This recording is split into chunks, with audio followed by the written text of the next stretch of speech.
Yo, yo, yo, what's up, everybody? This is the Class in Session podcast. The Class in Session podcast. We got a special guest for you all today. My name is Logan Taylor. I'm your host. My partner in crime, my brother, couldn't be with us today. So, of course, we are sending out our well wishes and positive energy to Dante. And listen, man, we got a special guest for you all today. We have Mr. Jasmin Spain, man. Listen, amazing brother. And I'm super excited for the episode that we're getting ready to drop with you all and add value and most importantly, make an impact. So let me introduce you all to our special guest, Mr. Jasmin Spain. Mr. Spain is a two-time college graduate. He holds a number of certifications with a prophecy fulfilled tattoo that reads, "Blessed with success, cursed with ambition." Ooh. But there's more.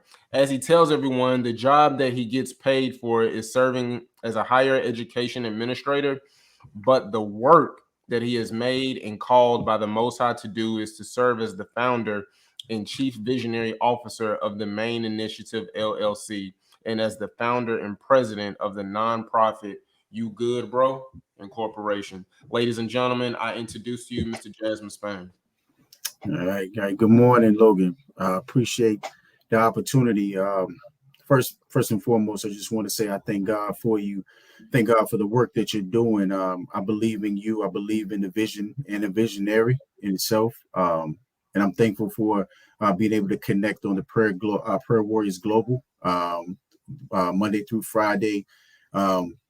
It's been very moving. It's done a great job in my life to not only check myself, but also an opportunity to improve upon who I'm called to be. And so I'm just thankful for the Most High for the opportunity, bro, just to connect and be amongst the brotherhood, which kind of afforded the opportunity for us to have this conversation this morning. Most definitely. Absolutely. Can you just give a little more insight to who Jasmin Spain is? Let them know, you know what I'm saying? We know that you work in higher ed, but let them know where you work in higher ed, who is Jasmin Spain, and different things like that. Yeah. Just like you shared, my name is Jasmin Spain. I'm born in Roanoke Rapids, North Carolina, which is out near eastern North Carolina, which if you look at the Poverty Watch, it's considered as one of the top 20 of the Poverty Watch over the last decade or so in the state of North Carolina. I was raised in a single parent home. I was a young brother who has been molested by the age of 5. And when you talk to other brothers or sisters about molestation, they mostly think about it was a male perpetrator. However, I was sexually assaulted by my female babysitter, and so at that age, man, some things get woke up inside of you that just shouldn't be woke up at the age of 5. Transitioned on, my mother and father divorced around the time I was 7 years old, and as a result of that, I kind of developed this anger and hate, mistrust in Black men. However, as time went on, I became a mentor working with young Black men. And so I started to, come into this space of being a hypocrite, of here I am supporting Black men, supporting Black males, mentoring young Black males, but at the same time, not trusting. But I also had my matters of dealing with imposter syndrome, dealing with suicidal ideations, suicide attempts, until, it reached a peak probably back in around 2017, man, where I was sitting on the couch in my apartment. It was about to blow my brains out, man. And then, the good Lord was like, nah, I got a greater work for you to do. And you know how, Logan, the Lord doesn't scream at you. He talks to you in a very small whisper. You know what I mean? And it was just like, that was his time to just say, hey, I got something greater for you to do. My work still needs to be done. And so at that point, I went and sought out professional help, man. Met with a psychiatrist and really kind of peeled back the layers, and was diagnosed with bipolar 2 disorder on the severe depressive side of things. And so, but I also used that as a means to, going back to the tattoo that says I've been blessed with success and cursed with ambition, with a clear understanding that, that there's a book that I have to write that says, succeeding with bipolar. And as a result of my personal experiences, it ultimately gave birth to what is the M.A.I.N initiative as well as You Good Bro. The main initiative started out back in 2006, actually, when I began working in higher education at a 4-year institution, and it was a success model for Black males in higher education, because, like you mentioned about me being a 2-time graduate, I'm also a 1-time student who was kicked out of school when I first went to college. I went to UNC Greensboro my freshman year, and after my freshman year, man, they dismissed me from the institution. And so, as a redeeming story, a redemption story, I enrolled at North Carolina Wesleyan College, which is a private liberal arts institution in Rocky Mount, North Carolina, which gave me an opportunity to kind of give back and invest into my institution from a standpoint of I didn't have to, continue the same behaviors that I had when I was at UNCG, being more productive, a productive college student, but also a productive citizen, getting involved in matters that affect our people, becoming a part of a fraternity, which gave me access to other Black men, Black men that, even though I was dealing still with matters of distrust, it gave me an opportunity to connect with brothers who had had a stronger focus, that understood the value of strength in numbers, and also just bettering our, for our fellow man, and improving the quality of life of the people that we're designed to serve, man. And so, as a result of that, I graduated and kind of continued on. And as a means, I came back to work at the institution. Never had really a desire to work in higher education, but it just how God works, man. And so, full circle, I went back to the institution and actually started working with young Black men. I oversaw a residence hall, bro, where for 4 years, these are freshman males. So my residence hall was freshman males that I was assigned to oversee, and they play basketball and football.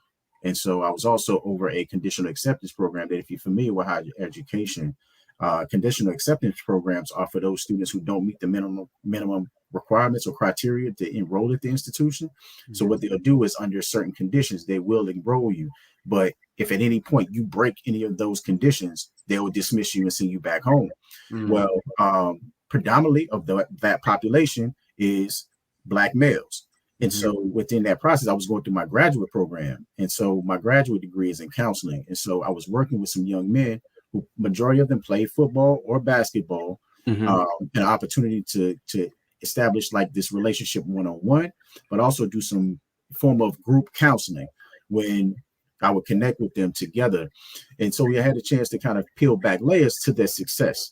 And so fast forward, I started to realize that, for Black males, and I would say students in general, but specifically for Black males, it ain't really what's going on in the classroom because they are smart. It's what's going on outside of the classroom that they can't navigate. And so the external affects the internal. And essentially, I mean, you're an educator just like I am. When you start talking about Maslow's and that hierarchy of needs, if them basic needs ain't met, everything else don't matter. You know what I mean?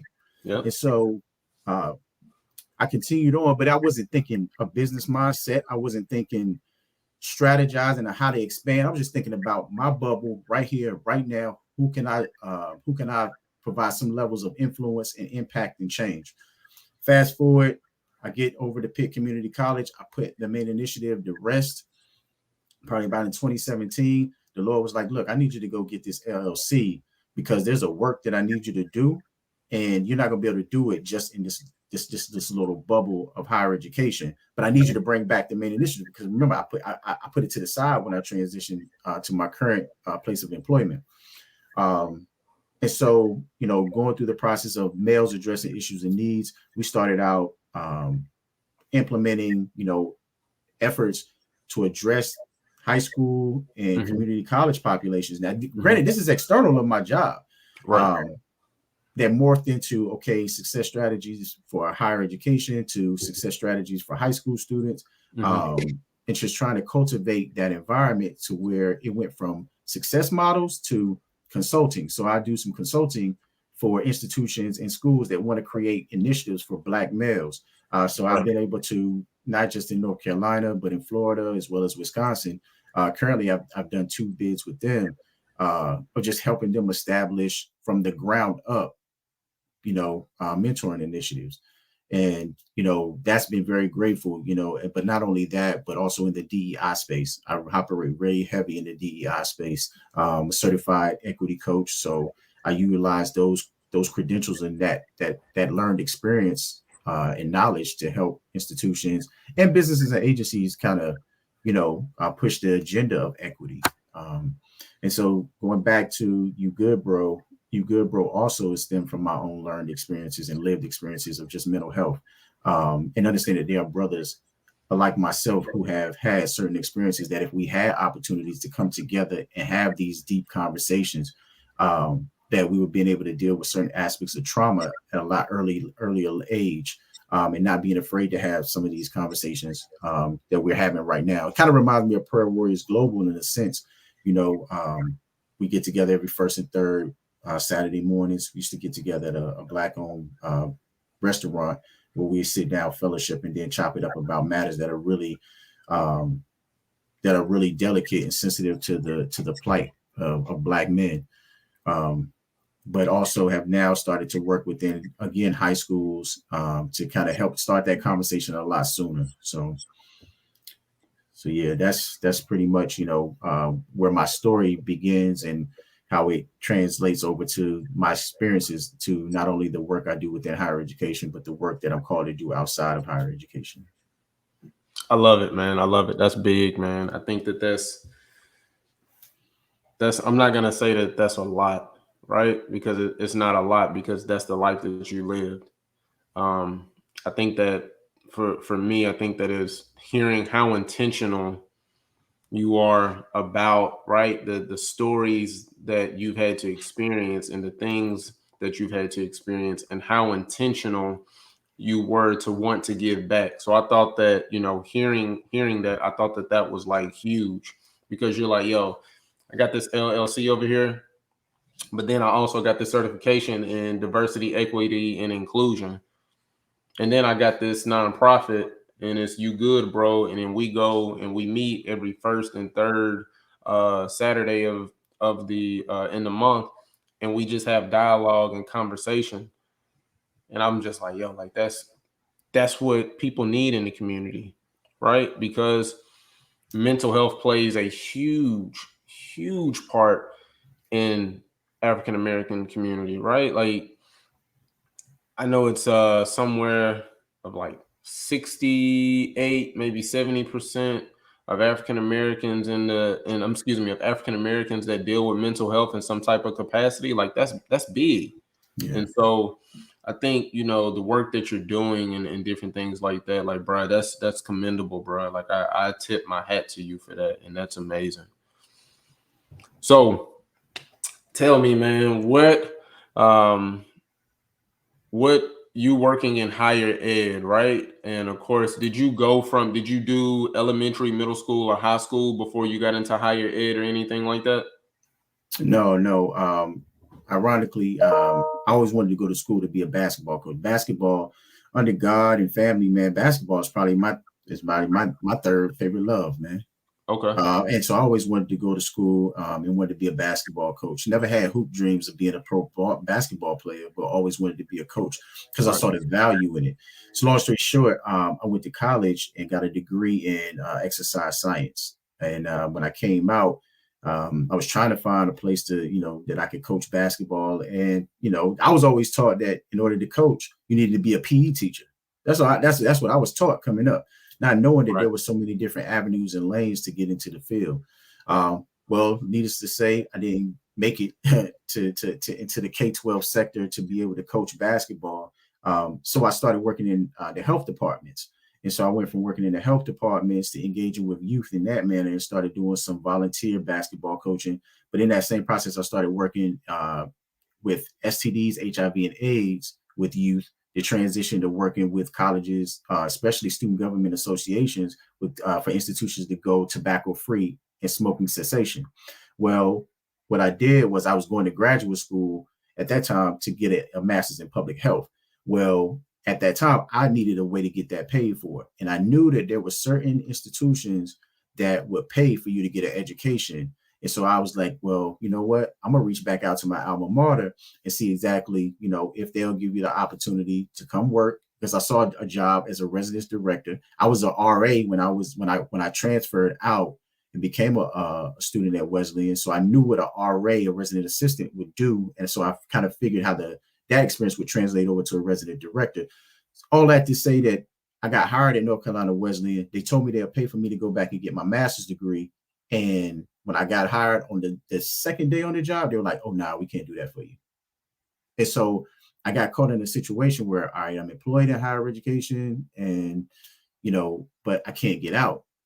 So I'm kind of stuck. So I never had any intentions of going back to work in higher education. So that's how I started my career out. Wow. That's different.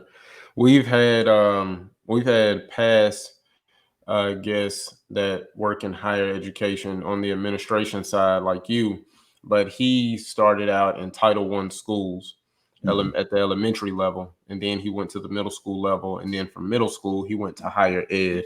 And so I just, I think that's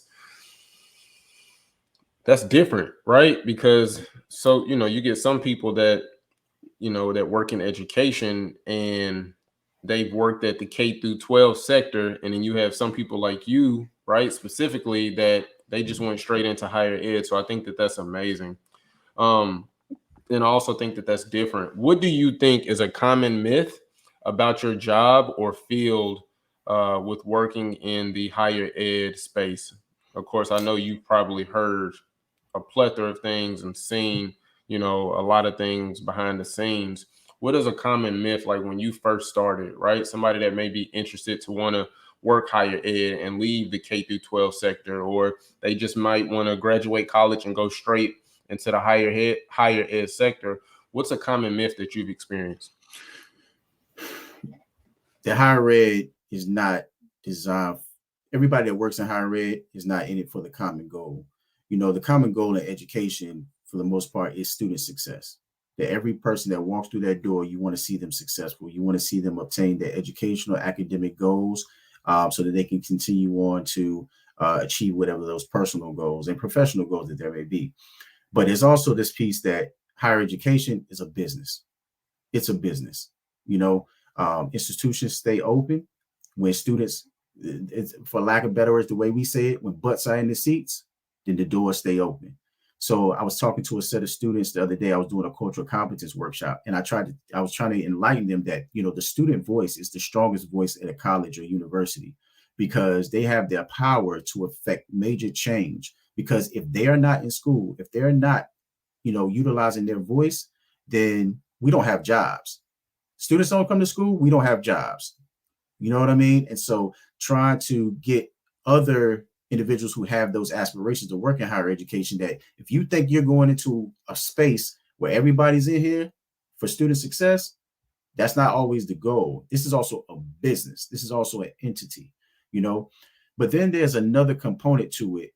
And that is that everybody is not at the institution for student success genuinely. I've just got to be very transparent about it. So case in point, I am not anti any student. I'm not anti any student, but I am pro student success for those from marginalized, underrepresented populations, especially Black males. And one of the myths is that you think that there are resources out there that are designed, or not just resources, but programs, entities, whatever, to for the success of Black males. Because if you look across the nation, Logan, that other than HBCUs, if you look at the performance and the success rates at each demographic, the lowest performing are Black males. But if you also look across the nation, very, very rarely do you see dedicated hard dollar funding for the success of Black males. And if you're a data person, and you into the numbers and you understand the percentages, that if you increase the lowest performing population, that means the overall percentages increase. However, there are not many institutions that will dedicate those funds to that population. And I think higher education, in a sense, is still trying to figure out the Black male in the classroom. And I'm very intentional about saying Black male, brother, because you got minority males, you have the conversation about BIPOC, you have the conversation about men of color. However, if you lay it all the way out, the lowest performing are Black males. And I am very intentional about the support for Black males in higher education, you know? And so the myth, and I use that as an example to say that everybody's not in it for student success. They're not. They are not. So if you go in with that thought process, your feelings are going to get hurt, you know? I love that. I love that. I love that. And for people that don't know what BIPOC is, can you explain what that is? Yeah, it stands for Black and Indigenous People of Color. That's exactly what it is. It's another way to say it's more these acronyms, these terms are essentially of talking about marginalized, minoritized, not marginalized, but minoritized populations. You know, Right. Yep. Absolutely. I love that. I love that. Man, what has been your biggest challenge with working in higher ed? bro. I'll say the politics. It's that continuous chess match, day Let's talk in about and it. day out. Let's talk So, about it. you know, kind of going back to everybody has an agenda, one way or Mhm. the other. That agenda may be to have the largest division on a college campus. Somebody's agenda may be having the most influence over the moving and shaking of the way that buildings are built, the funding that comes in, who the external partners may be on the outside of the institution. And some of it may be this. Let's be honest. There are some who are there with their power and influence to keep certain populations oppressed. You know, but then there's also the power. Power is a very major component. And the chess match of, okay, if I am all in for student success, especially for those trying to be a voice for the voiceless, there's a chess match that I have to play because they won't allocate certain funding to support certain populations. I gotta I gotta make sure that when my bishop moves, that I put myself in a position for checkmate. You know what I'm saying? And in that position of checkmate, I may just happen to have some conversations that I don't normally have. I may have to, sacrifice some things that I really wouldn't sacrifice, but for the sake of the populations that I have to serve, I have to do it, And so there's always like this constant chess match, and it always makes you question if student success is essentially the goal, then, I shouldn't have to play the chess match. But let's just keep it real. Everybody has their agenda, and and they got to meet that agenda whatever way that they have to by any means necessary.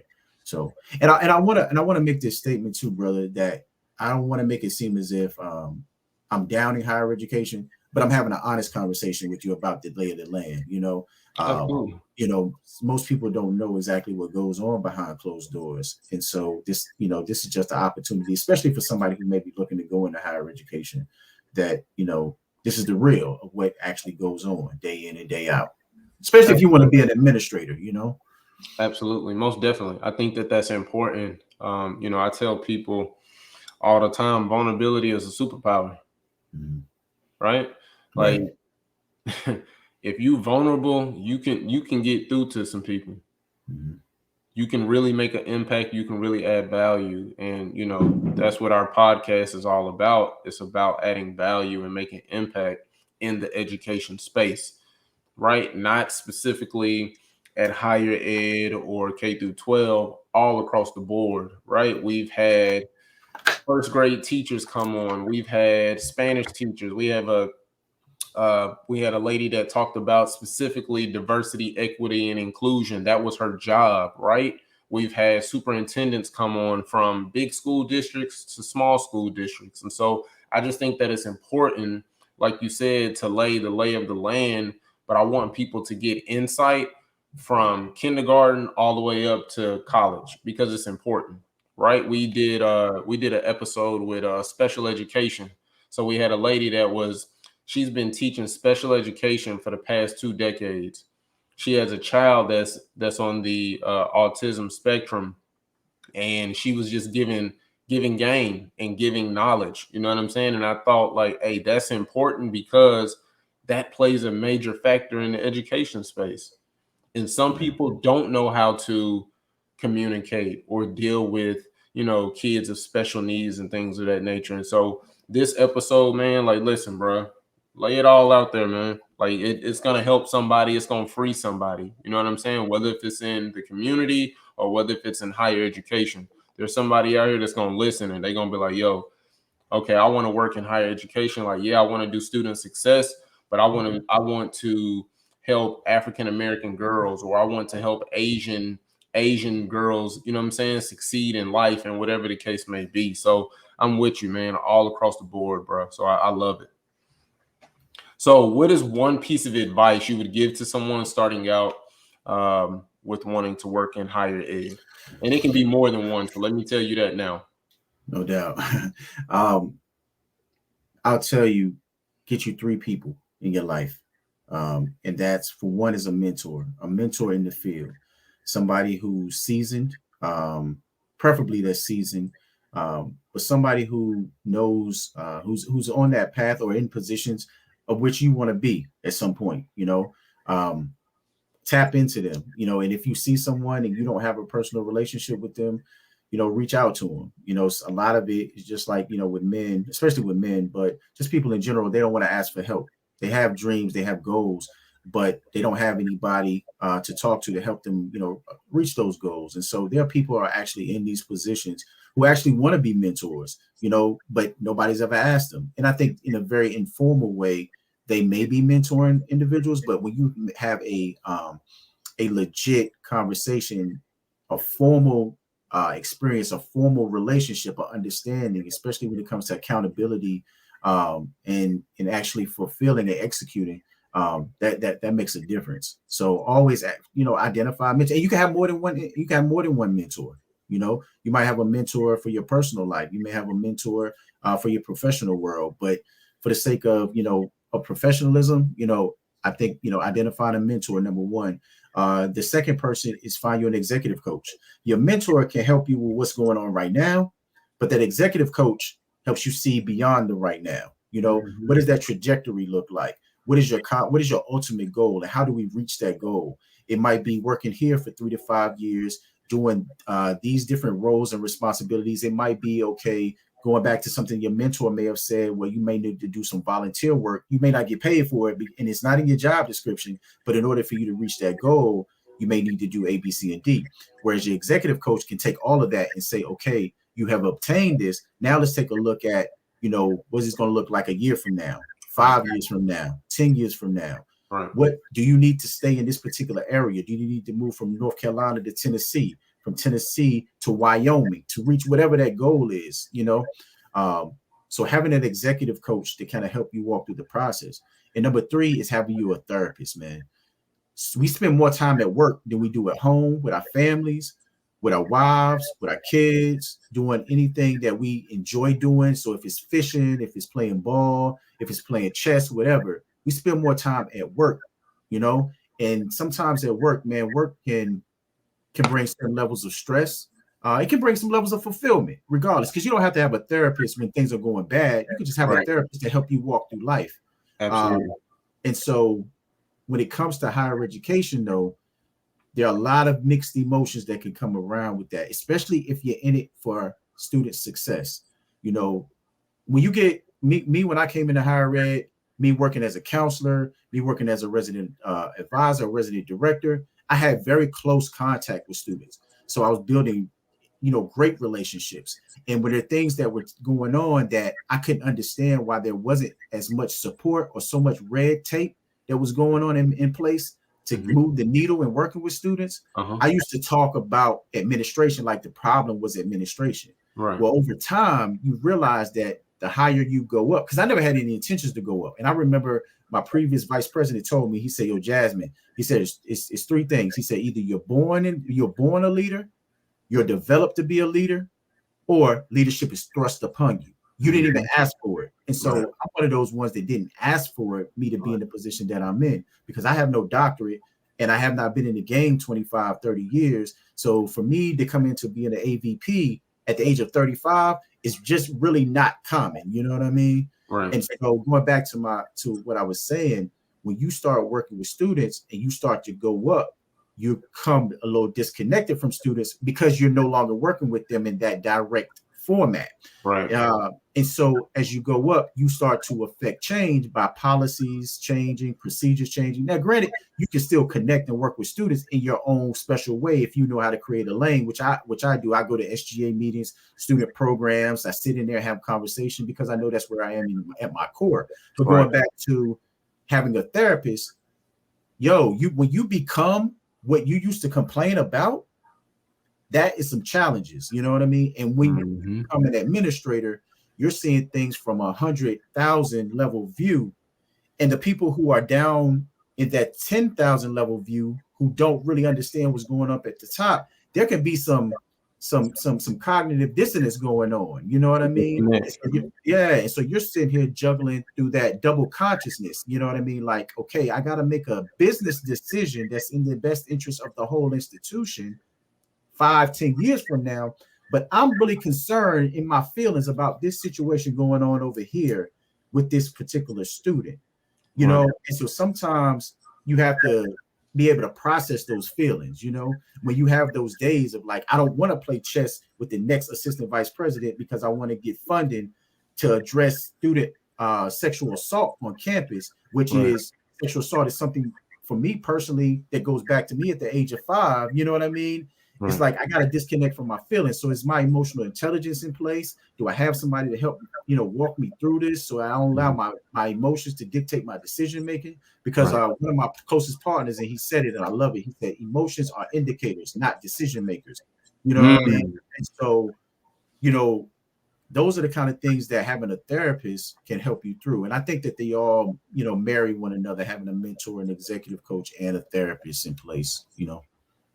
Say that one more time. Emotions are what? Emotions are indicators and not decision makers. Bro, that's a bar. Yeah. Bro, that's a bar. Yeah. Ooh. Yeah. Emotions are indicators, not decision makers. God, God, that's a bar. Man, I'm like sitting in there just like thinking like, dang. Yeah. That's a bar right there. That's big. I like that. I like that. Okay, real quick, man. I got to take a break. Okay. Pay some bills real quick. And then we'll get right back into it. All right. Bet. What's up, guys? Listen, this is the Class in Session podcast. Again, the Class in Session podcast. That's right. Y'all know what we here for. Y'all know what we about, right? This is the Class in Session podcast. But listen, I need you to do 3 simple things for me, and it'll take under 5 seconds. I need you to like, subscribe, and leave a comment. All right. I need you to like, subscribe, and leave a comment. I'm going to say it one more time for the people in the back in case y'all didn't hear me. I need you to like, subscribe, and leave a comment. All right. And listen, it takes less than 5 seconds for you to do that. And if you love what we're doing, you love the value that we're adding, you love the impact that we're making in the education space, share it with your network. All right. Because at the end of the day, we want to add value. And that's what it's about. All right. So listen, guys, this is the Class in Session podcast, and we need y'all to like, subscribe, and leave a comment. All right. All right, Jasmine. So let me ask you this. If there was one thing, and when I say this isn't just for your campus specifically, this is for all institutions all across the board. Okay. If you was to meet with the Department of Education, he was meeting with the secretary, and he says, "Hey, Mr. Spain, we have, you know, met, we have talked, we've read over the information that you've provided. We will give you one thing that we will change and implement immediately, and it will go all across the board for all college institutions and higher ed institutions. What would that one thing be?" To have the majority of institutions don't really, the demographic of the students in the classroom don't mirror the faculty that instruct and teach. And so for there to be an equal balance there, you know, to actually take into consideration that if you got a room full of Black boys, you know, a room full of Asian girls, that they need Asian teachers. They need an Asian female teacher if they could be much more intent about it. Because people, you know, they can't be what they don't see, you know. And so having that clear understanding that image and influence and being able to relate plays a major role in a student's success. Kind of going back to the conversation at the beginning, it's not that students aren't smart, but it's the external factors. You know, we talk about food insecurities, homelessness, lack of transportation, etc. You know, but let's talk about on campus. Let's talk about, you know, me being able to walk across campus and see somebody that looks like me. Even if in my position, like I have a hat and a t-shirt on, and I wear this on campus at times because me being able to have my hat on like this, or I usually rock my joint to the back, me being able to, students being able to see that, whether it's a male or female, you know, it's like, okay, he's human, you know, he's the AVP, but bruh is human, you know. And I don't even, you know, some students, they call me Mr. Spain. Some of them call me bruh. Some of them call me Jasmine. I have no problem with that because it's just a title. I have levels of influence, but I also am human, you know. I'm a person first, you know. I didn't, like, people may see the glory, but they don't know the story, you know. And so being able to, you know, say that because I'm a black male. There are other black males on campus, especially at PWIs. They don't see too many that look like me. They don't see too many who look like you. So to be able to connect and not have the barrier of my suit and tie on, because that can bring barriers in itself. But just to see my face is important. You know, for a young sister, a black sister, to see another black female in a place of administration, but especially in the classroom. Students spend more time in the classroom on a college campus than anywhere else. So not only to receive instruction, but to see somebody that looks like us is important, you know, because they look at us as images of success. It may not be success in the actual field that we're seeking to go into, but there's an image of success that somebody wants to instruct, somebody wants to teach, somebody who wants to impart wisdom, plant seeds, and ultimately have office hours that make it more welcoming for me to come behind closed doors and really tell you my dreams, my hopes, my aspirations, my failures, how I can improve, what I need to continue to do to, you know, reach the goals I have set. Cry, smile, you know, really pour out their feelings, emotions. I mean, I'm really big on representation. You know, if I had to sum it up, representation matters, bro. And so what I would do is I would take that money. I would be very intentional about how we write job descriptions, because you got all these jobs that say that, yo, we can't discriminate and, you know, put out there that, you know, we're hiring for a Hispanic female. You know what I'm saying? We can't say that. However, you can write that job description that can say this position is for, you know, we're being very intentional about those who of the Hispanic population that have lived and learned experiences. You know what I'm saying? Right. Like, it doesn't have to necessarily say, you know, Hispanic female, you know. Mm-hmm. So, but being very intentional about changing those kind of policies to put people in place to instruct these students that look like them. I love that. Okay. All right. All right. So representation. So if you met with the Department of Ed, you would say, hey, listen, I want representation for all college institutions across the country. And that's what they would have to do. All right. Okay. I take that as equality. Right. That's what I take that as. I like that. Okay. Equality. All right. I'm picking up what you're laying down. All right. I got you. All right. Good deal. So let me ask you this. Let me ask you this. I want to. Well, let me not cut you off, Logan, because I think that you're hitting the head on equality. But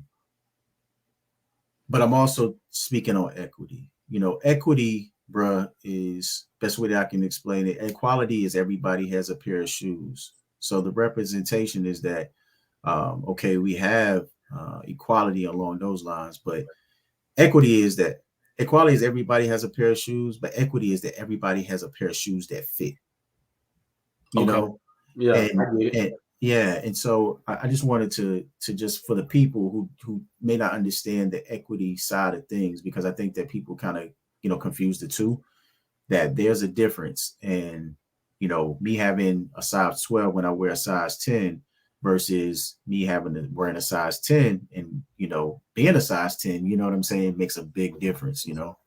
So Absolutely. I yeah. think that when you break it down like that, I think that that's big, right? Because if you got a person that wears a 10 right? And they're given a 12, now they're uncomfortable.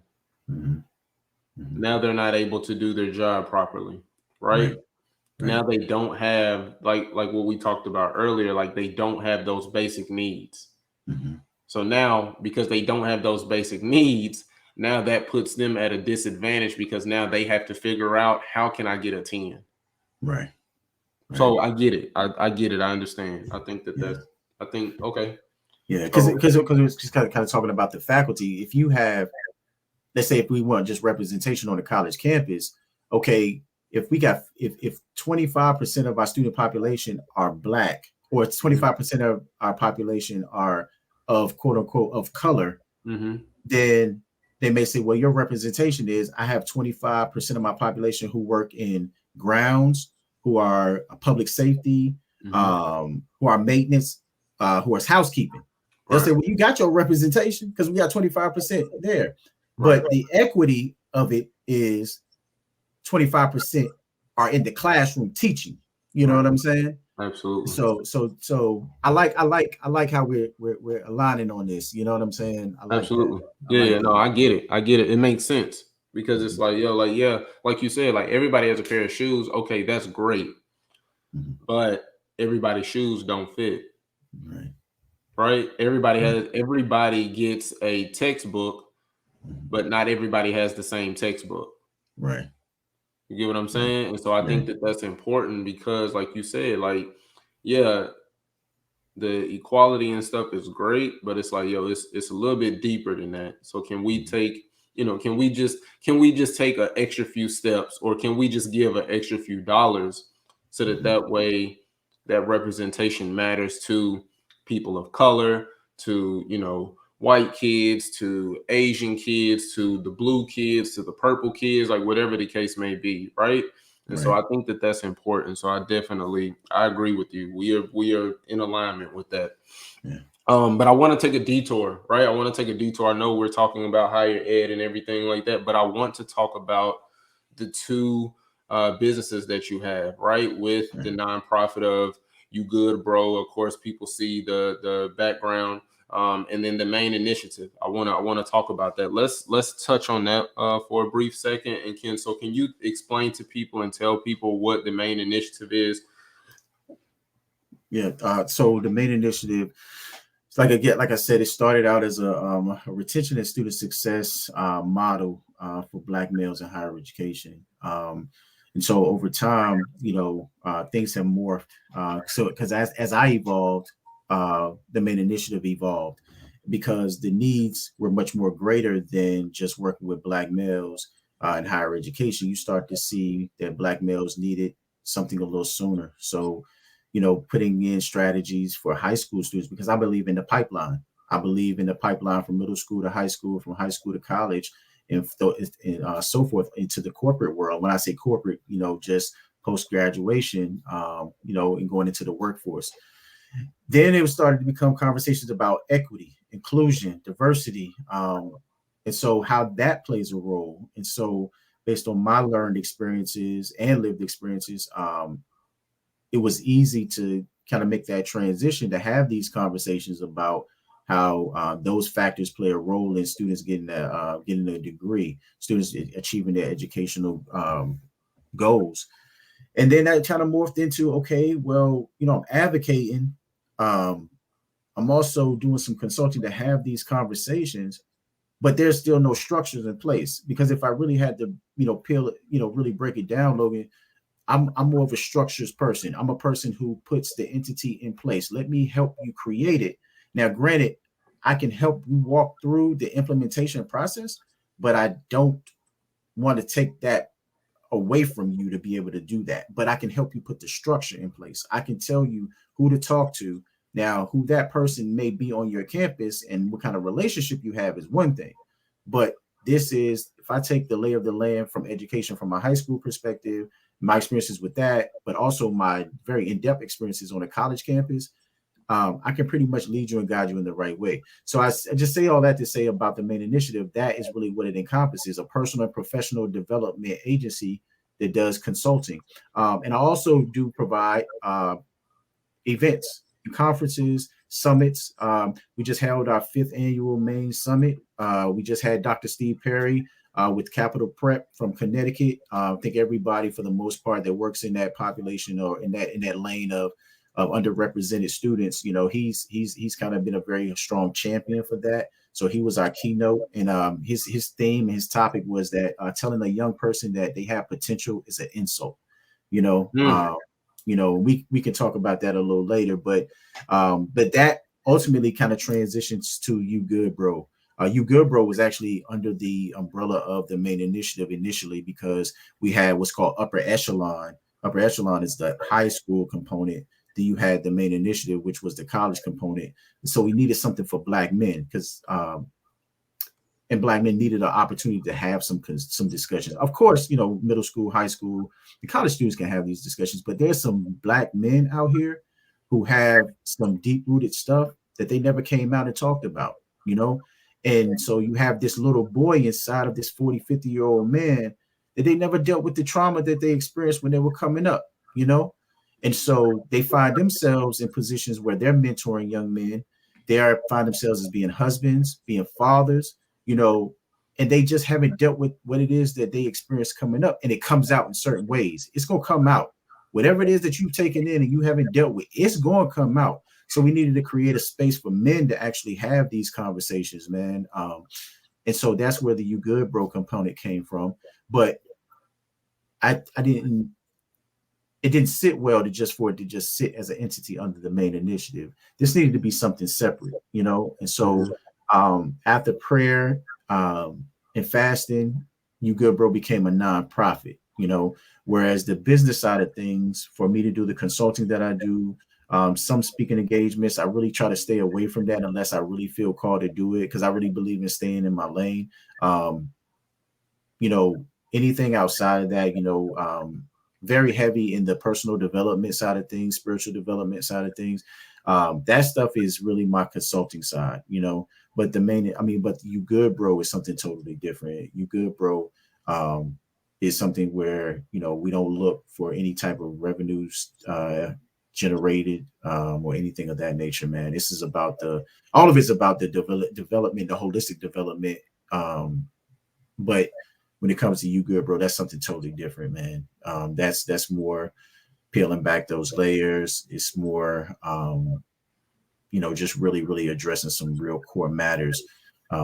Essentially to be able to say, if somebody asks you, okay, are you good, bro? You can actually say yes and mean it, And so I really tapped into that side of things. I don't know if that really answers your question, because I really feel like I'm rambling a little bit, and really trying to make sense of things, but that's essentially the difference between the two. But they both are truly dedicated to improving the quality of life of people, especially Black men, man. I'm a really firm believer that, if we can really address matters that we need to, the Black family is better. Our communities are better. We're healthy, we're whole, and we can kind of prevent, any generational challenges that we deal with on a day-to-day basis from getting beyond our kids, because I'm a believer, like Frederick Douglass says, man, it's easier to build strong children than to repair broken men, and I'm really all in about, brothers being good. Yep, absolutely. Yeah, bro. You hit the nail on the coffin with that the 40, 50-year-old men, and they haven't, really dealt with the internal trauma that they experienced with their little boy. That was me, right? Like, that was one of the reasons why I started going to therapy in 2018, was because the trauma I experienced, like, it was a burden on me.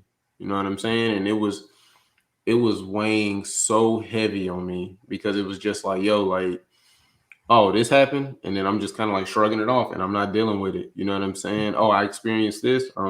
Okay. Oh, you experienced it too, and nobody talks about it. You know what I'm saying? And we just kind of just sweep it under the rug. And so I know for me, man, like, going to therapy, I can attest to it. Like, that's one of the reasons on why I'm going to school to get my master's, is because I want to be I want to be a therapist. Mm-hmm. And it was my therapist that helped me get to this point and make this decision. And so I'm like, yo, like, I seen the work that it's done for me. I'm like, yo, I need to do this for other people. Yeah. You know what I'm saying? Yeah. Like, you know, the initial the foundation was my trauma, and then the straw that broke the camel's back for me to enter therapy was because I had a car accident. Mm-hmm. And I had a car accident, and there were 3 of us involved. And out of 3 of us, the other people, it was me in the truck by myself, and then 2 other individuals. One was a kid, which was in middle school, and the other one was his stepbrother, which was like 19, 20, something like that. Well, the kid died. Mm-hmm. And the PTSD that I got from it, the blaming myself, not being able to sleep, the trauma behind it, like my mental space was just like, yeah, I can't do this. And I Yeah. can remember going to therapy for a year and a half before I finally opened up to my therapist. Yeah. And then when I started to open up to him, boom, we get COVID happens. Mm-hmm. So now I really have to unpack, you know what I'm saying, my stuff, because I didn't have anywhere to go, right? Like, you know, before COVID, I was able to sweep that stuff under the rug because I stayed on the go so much. Right. But when COVID happened, it forced me to sit down. It forced me to look at the things internally. It forced me to look at the things that were in my closet, right? That were in my room, the things that I swept up under the rug, and it forced me to deal with it. I had to sit there with my own thoughts. You know what I'm saying? I had to sit there with my loneliness and not lower my standards, not lower my value. You know what I'm saying? And really have those tough conversations with my therapist and with myself. You know what I'm saying? To the point where it was like I was having conversations with my little boy because I'm like, yo, like, why did we not use our voice? Right? Like, Mm-hmm. why do you feel like you're not valued? Why do you feel like you less than? Why do you feel like you're not loved? Why do you feel like you need to seek validation, affirmation, and confirmation from individuals? Mm-hmm. Right? And so Right. it was like, yo, like, bruh, what in the world? So for me, COVID was a blessing Mm-hmm. because it forced me to pull back those layers that only I really knew that needed to be cut off. Right. So, bro, I commend you, bro, for what you do. I tip my hat to you. I want to give you your flowers. You know what I'm saying? Why you can still smell them. I don't want to give you your flowers when you transition from this earth, and then I have all these amazing things to say about you. No, I want to say that now because I want you to know that you matter. I want you to know that you are phenomenal. I want you to know that what you do matters because there's somebody out here that needs specifically what you have and they can't get it from nobody else. Right. So I appreciate how intentional you are with You Good, bro. I appreciate how intentional you are with the M.A.I.N initiative. I appreciate how intentional you are with just walking out and being the person that God has called you to be. Yeah. So I Yeah. appreciate that, bro. Yeah. But man, listen, so we can talk about that all day, man, and I can go into that all day. But for people who don't know, let's get back to the higher administration. You said an AVP. What is an AVP for people that don't know? Right. AVP essentially is about 2 levels down from the president or the chancellor, depending on the institution that you serve at. And so I'm essentially an extension of my vice president. My vice president, he sees things from, you got your president that sees from 100,000. My vice president may see it from 75. I see it from a 50,000. Um, and so essentially what I do is I watch his back. I take things off of his table, address off of his desk so he can address and focus on larger issues. I'm just giving it to you straight. Right. But as far as the levels of responsibility, Mm-hmm. um, that means that I just use my institution, for example. We have merged, most institutions have a division of student affairs, a division Mm-hmm. of academic affairs. Well, we happen to be the 5th largest community college in the state. of North Carolina, and we have 58 community colleges. North Carolina has 100 counties, but we have 58 community colleges. We're the third largest community college system in the country. Wow. And so at my particular institution, we've decided to merge academic affairs and student services, which is a little unusual for an institution as large as ours. But the vision is that the one college model. You shouldn't have to, you can go to the Division of Student Affairs or Student Services and get some of the same things that you can get from academic affairs, as opposed to operating in a silo. We decided to merge all of it together.